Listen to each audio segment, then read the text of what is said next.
You're tuned to KSJE, Farmington, New Mexico, 90.9 FM. And now 103.3 FM, K277CR, Durango, Colorado. We have a 911. Armed robbery in progress. See surplus store corner Peoples Drive and 124th Street. Hi, welcome to Cop Shop. I'm Nicole Brown. I'm the Public Information Officer for the Farmington Police Department. Today I don't have the chief with me. It's just me. So I brought Captain Kyle Dowdy with me and Lieutenant Nate Lacey. And we're going to have fun while the chief's gone. All right, let's do it. Send him away. Yeah, we sent him on a vacation and we're going to just have a good time. And hopefully he's not listening wherever he's at. He's so jealous right now, I'm sure. I'm living it up with different people. Now I brought both of you today because we've had some recent, legislation that is on the governor's desk, right? At this point, yes. Yeah, and it impacts law enforcement all around the state. But we were kind of already on that. We're kind of already doing a lot of what the legislation entailed, and so I thought it'd be a great idea to talk about that and all. So it mostly deals with body cameras. So Nate, do you want to talk about the bill and what it? Sure. So this legislative session, it was a special session, primarily due to the financial aspect of the state, but they did vote on some bills that did affect us as in law enforcement. There are a few, but the one we're talking about today was Senate Bill 8, and that one is the mandatory use of body cameras. So the state has now mandated that all law enforcement agencies use body cameras. And it was kind of a crazy thing, I guess. I mean, I don't. we're good because we already have body camera, but like there's a lot of agencies throughout the state that don't, and it gave them kind of a time limit to do that in, and I think what was the thought process behind it? I guess is from the legislator that it was more of like an accountability thing, but I mean we were already. So what this bill effectively did was tell law enforcement agencies that do not have body cameras that they have 90 days to purchase body cameras. Fortunately for us, we went through an extensive upgrade to our body cameras and in-car system that took us about a year to implement, and then maybe closer to a month to actually install, and then a couple months to work the kinks out because it's a brand new system. So we were fortunate that we were ahead of the curve. We had enough time to implement all the changes we needed to. 90 days is going to be faster than we had to do it. So fortunately, we were ahead of the game. Our community supported us. They had passed a tax, a public safety tax, which helped us pay for the brand new camera system. It's state of the art, brand new, cutting edge. Our policies we've already had for I think 2014 is when we went to body cameras, roughly like that. So we've already had them for about 6 or 7 years. So we've had time to implement a really sound policy that now we've got inundated with requests from around the state for our policy on how we implemented the program, and then how we've continued to use body cameras to be more transparent with the public since that time. So you guys were both with Farmington PD when we implemented them. Correct. Yes, ma'am. And what was that transition like? I think it's hard. It's a different way. I think just like any profession, if you tell people that you're going to start videotaping them, there's some level of nerves to that.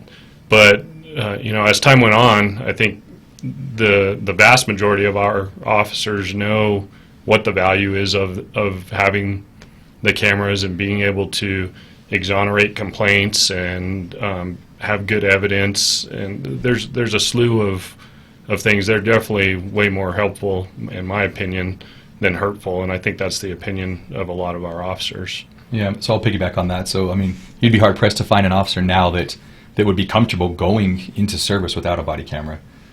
Like he said, technology is always a scary thing, especially for cops. We're not MIT graduates by any means. So when we implement this new technology and then we tell them, hey, you're going to have your body camera on every time you contact a citizen, then they start worrying, well, what if I forget to turn it on? What if it malfunctions? What if it, just for whatever reason, I don't have the opportunity to turn it on because it's a fast, dynamic situation and I don't have the ability to turn it on quickly.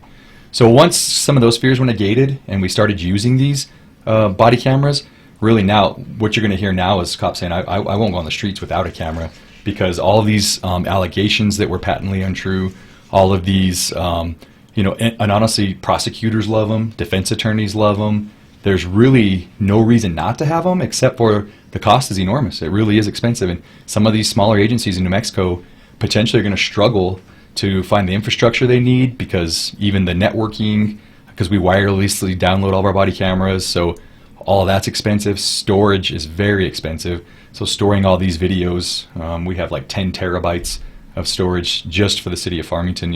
Our agency has about 135 cops, and all that's really expensive. So I think really that's only, people want to say that, I think nationwide the narrative's been, cops don't want to get body cameras because they're afraid of what they're going to get caught doing. But truly what it is just an enormous expense.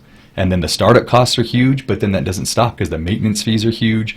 The storage of the data you have is huge. So I don't think, and I can't speak for everyone, but I don't think it's ever been about not being transparent. It's about how do we afford this and the continuing costs every year. But once you get it, it's worth its weight in gold. So we're absolutely ecstatic that we have ours. Yeah, that's one of those things that around the country I've heard some agencies that have body cameras talking about getting rid of them just because the storage cost is so high, and we were, I guess it was good for us. We purchased the servers rather than doing the cloud storage, which can fluctuate based on subscription costs and things like that. So we're in it good right now, but it has a lot of costs, and that's one of the things with this bill that was somewhat controversial is they gave agencies 90 days to do it. Well, it's the start of the fiscal year coming up. Most agencies have already finalized budgets, and now this is a pretty big expense that some agencies are going to be facing. So again, we're fortunate that we don't have to restructure. It's one of those years where budgets are tough because of what's happened with the pandemic, and so we're thinking ourselves our lucky stars at this point that we already have this going. And for us, the storage costs are even a little bit higher than a lot of places because we actually require officers to have a body camera and the in-car camera on. So we're doing like double videos. So the citizens can rest assured that we're going to have two cameras on for the vast majority of their calls, different angles. A lot of times when you're in a fight, these body cameras get knocked off. At night when you're running, it's kind of hard to see them. They'll get blurry, even though they're pretty high tech. They still have an element of that. But the truth is, and this bill doesn't address it, is the truth is there's still malfunctions. So it's nice to have another camera on in case your body camera does malfunction, because the law doesn't allow for you to have a malfunction. It just says you're wrong if you don't record it. And I think some of those will get ironed out, hopefully in the future. But right now we're already doing more than the bill is requiring us to do. And we record every single contact, whether it be in person, which is what the bill requires, or over the telephone. So if you call us to phone in a report, we record those too. So we're already well ahead of Senate Bill 8, but I can see the anxiety that these other agencies, especially smaller agencies in rural New Mexico, are facing, this dilemma of how do I get this all done in 90 days, and then how do I get a policy that doesn't violate officers' rights and doesn't violate people's rights? And, how am I not going to get sued by the ACLU? How do I not get sued by victims of crime? So there's a lot that goes into cameras that people don't think about. When we walk into a hospital, we got to be cognizant that, there's people in there getting treatment for stuff they don't want to be, on public camera on. So we got to deal with that when we're dealing with a suspect who we can record because he's in trouble, but then we got all this other people getting treatment for other things, and, being cognizant of how do we not put them in the video. Fortunately, we bought an expensive system that can redact a lot of stuff, but I don't know if other agencies are going to be able to do that. Yeah, that's one of the things as well with the Senate bill, because it was a short session. It was literally, I think, 4 days. 3 days for the Senate. Yeah, so this bill went through quickly. So and they tried to make some amendments in the House on the final day, adding some of these exceptions, because there are valid exceptions on, when we have our narcotics units working undercover, we can't have them wearing a body camera. It's a pretty good giveaway. Yeah, yeah. If like Kyle said, technological malfunctions, there's just a lot of things. So what if you're talking to a clergy and they got clergy-client privilege? You're talking to an attorney and they have attorney-client privilege. There's none of that that's specifically ordained in this bill as being okay to not record. Yeah. So the hope is that this one is kind of a generic. They got it through quickly. We're hoping that perhaps in the next legislative session they might look at it and iron it out a little bit and recognize that there's some stuff when it comes to the statute that might be a little bit more friendly. We still want to be accountable. We still want to be able to have this evidence, but at the same time there is some valid times when an officer isn't going to be able to activate a body camera for legitimate reasons. So I just want to recognize the fact that we know why we're here. Police officers nationwide know why we're here. There's no question about the need for body cameras. We understand the national narrative and why people think, officers should be held accountable for things. Our level of self-responsibility should be higher. So we're not discounting the narrative. We're just kind of questioning how quickly we're able to put all this in. If we're an agency that's behind the curve, how are we going to, in 90 days, be able to come up to the curve? Mm-hmm. So we absolutely understand. There's going to be people out there that say, well, yeah, absolutely. Why didn't you guys have body cameras, 5 years ago? We get all that. We do understand all that. We appreciate people's concerns for these agencies that don't have body cameras, but we're just hoping that they'll understand it doesn't happen overnight. It's a little bit of a process. So now that the ball's rolling, we're probably going to be in a better place. Well, I can almost guarantee, we'll be in a better place, at least when it comes to transparency, 5 years from now than we are now.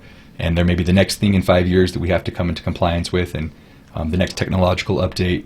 And Farmington's always been great. The citizens have been great, helping us achieve those goals before we're standing there, waiting for the train coming down the tracks, and we can't do anything about it. We've been really cognizant about, we want to be in front of a lot of these national issues. And I know the chief's been on here many times talking about our use of force policies. And so now the nation is, rightfully so in a lot of cases, saying, why are you guys still doing chokeholds? Why are you still doing some of these things? Well, we've been fortunate to say, well, we haven't done those things for a long time. They're asking us, why are, nationwide, why are cops still doing some of these things? And we can't answer for them, we're not there, but what we can tell them is we haven't done those things for a long time. We've changed our use of force policy dramatically, and we were able to philosophically get our officers on board with it. So now when the protests are coming, you'll see that everyone in Farmington's been peaceful. And I think a lot of that goes to, they understand, because we've been vocal about it, they understand that we do have body cameras on almost every call, unless there's like a malfunction or something. We do have a use of force policy that's been vetted through national experts, that's best practices, best pattern and practices across the nation. Independent attorneys we paid to review this. We have DOJ consent decrees we based it off of. So we were very proactive. And then when the protest comes, I think a lot of that as well, it's hard to protest in an area that's already changed for the changes we're demanding. What are we going to demand from them when they've already changed that prior to this? So we don't have any knee-jerk reactions going on right now in Farmington, the Farmington Police Department, because we've seen this train coming down the tracks and we've been able to adapt before it got here. So it bought us some time and distance to kind of get solid policies in place and get a really good, because sometimes the hard part can be convincing officers that change is a good thing. So we've had the benefit of time to now get all the officers philosophically on board. So now when this is happening, they're all saying, oh, that's why we were doing this 5 or 6 years ago, is because we did need to do it. And now that we're here, we don't have to worry about violent protests in our cities because we're doing most things right. It is. It's one of those where, I've worked the protests that have been going on in Farmington, and the last one, I went out to the people that were protesting the racial injustice and talked to them, and they have their opinions on what's happening across the country and stuff. But by and large, they were like, "Hey, we like Farmington Police. You guys do a good job." So like Kyle said, it's some of the forward-looking stuff that we've been fortunate to kind of see the writing on the wall and be able to do it. And body cams is just one of those, but it's it's definitely easier to be ahead of something than trying to play catch up after the fact. Yeah, and even though we kind of were forward thinking in all of this, we still had things that were part of our culture but weren't in black and white. The duty to intervene and the 8 can't wait. We realized we'd been training it since 2015. We didn't have it in policy, so it wasn't in black and white to do that, but it was part of the culture already. So we just kind of added it in, and it slipped right in. Like, yeah, nobody that's what's nice on that questioned stuff is being able to, you look at these recommendations that they come out with, and we're looking down the list, and they're going, oh, we already do that, we already do that, we already do that, we already do that. And so, it's, like you said, it may not have been black and white policy, but it was stuff we were already training. It was stuff that our officers were already doing out on the street. So again, just, minor changes that we have to do to really come into best practices on this type of stuff. Yeah, so I mean, the law enforcement profession's like any other profession where the hardest part is the cultural change. So the policy change is easy. The philosophical change is a little bit hard. The cultural change from top to bottom is the hardest part in almost anything. I mean, you saw it in Wall Street in 2008 and 2009. You see it, why do doctors have malpractice insurance? I mean, there's some things that they know that there's people that are going to make mistakes out there and there's going to be issues, but if culturally, top to bottom, you're having issues, then your policy doesn't matter. And that's been proven. I mean, every time the Department of Justice goes into somewhere, what they look at is your culture. Yeah, they'll look at your policies and make sure your policies are okay, but that's just, words on a piece of paper. What are your officers actually doing out in the street? And you know what the Department of Defense does? Or Department of Justice? They go out on ride-alongs, and they see what your cops are doing. They're watching videos. They're reading reports. They don't really care about your policy if that's not your practice. Well, and our community has been super wonderful right now and just showing us so much kindness and love and every day. And it has been amazing. But I really, truly believe that that's because day in, day out, the officers that they have interactions with are treating them with respect and professionally. And so they're creating that relationship. It's not, the chief or me doing that on Facebook. We're just amplifying what they're already doing in person. And so it is so great to live in this community. They've been so wonderful and supportive but I also think, like you said, that culture of doing things professionally, safely has been well established. You guys, as an agency, have fought for that. I mean, getting body cams early, doing the use of force policy, and how often do you guys tweak those policies? Every single one of them has a review date on them, so we have regular reviews on every one of our policies that we go through, and hey, are we still doing what's best practice? Do we need to change something? And so those happen on a regular basis, and then we open stuff up. We've opened up the body cam policy just to make sure that, hey, what's in this bill, is it going to match what we're currently do we need to change things? And there will be small changes to our policy to make sure it meets what's in this bill, and so it's a constant ongoing review of what we're doing and are we doing the best. It's easy to sit back and think we have it all figured out, but as soon as we do, something's changing. So, Right, yeah. So we have an organization called CALEA, which accredits law enforcement agencies. So we've been a CALEA accredited for over 20 years, and what that does is force you to look at policies. But we even go farther than the CALEA accreditation requirements, and the chief individually sends out what we call critical policies. So these ones that might be high risk, they might be used in mass, so policies we use a lot, things of that nature, we review more than we're even required to by our accreditation agency. The body camera one's a perfect one. So I pulled it up to add some of this new verbiage, and mostly it's just little tweaks, but March of 2020 is the last time that we just changed the body camera policy. So we're constantly reviewing those, and now it's going to be, July of 2020 is a new one's going to come out. And we got to stay ahead of that, because if you get stagnant in anything, in any profession in the world today, if you get stagnant and if you get complacent, you're going to fall behind, and we don't ever want to be in that place. Well, we are nearing kind of the end. Is there any final thing that you guys about the bill or about body cameras in general? Real quick, I'm just going to say, Nate Lacey here, he saw another train coming down the tracks about 2 years ago, and he tells me, because he's our SWAT commander, hey, this First Amendment thing's a big deal. we're not sure if cops nationwide understand how to handle a peaceful protest. So we can handle riots and looting and stuff, but when peaceful people want to assemble and they're not breaking the law, how do we handle that? So he's brought in tons of training in the last 2 years. And guess what happens? When this happens, we're comfortable. We feel like, okay, we know how to handle these protests. And then we have agencies coming to us, how are you doing this? Give me your policies.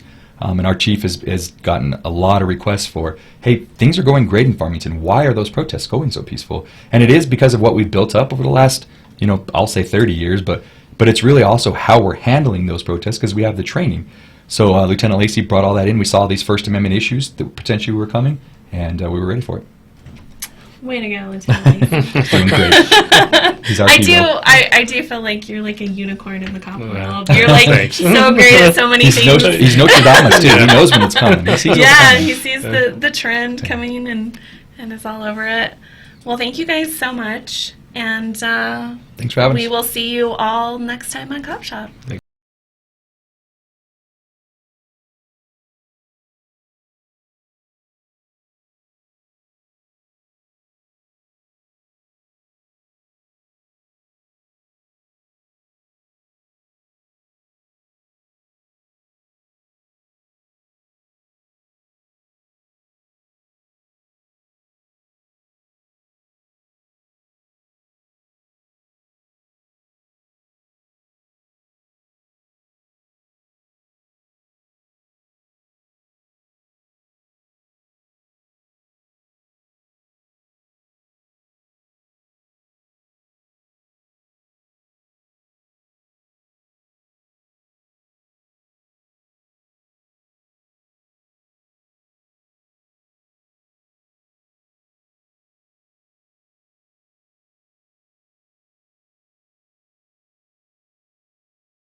This is KSJE Farmington, on the air at 90.9 FM and HD, and online at ksje.com.